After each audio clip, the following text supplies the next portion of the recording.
Ines, atceraties, mūsu sadarbība sākās pavisam vienkārši. Pie visa vainīgs mans tētis, kurš apglabāts jau 2020. gadā, un 24. gadā viņam no kapa piemineklīša nokrita fotogrāfija.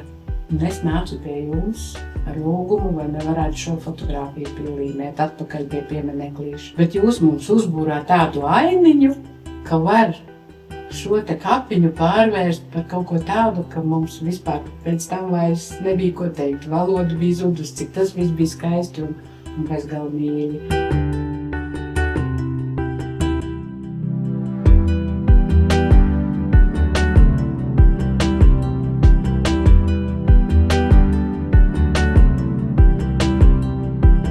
Tad mēs padomājam, mēs jau arī neesam mūžīgi. Un kā tad mūsu bērni ir ārzemēs, un kas sakops mūsu kapiņu.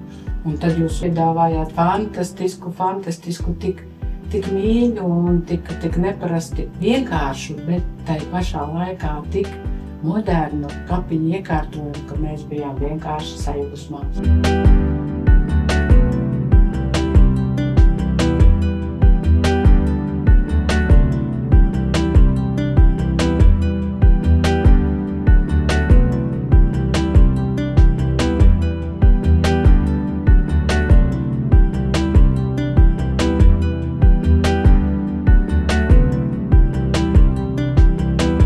Paldies jums milzīgs par to. Kolosāli, ja ir tādi talantīgi cilvēki, kas kaut ko tādu spēj radīt.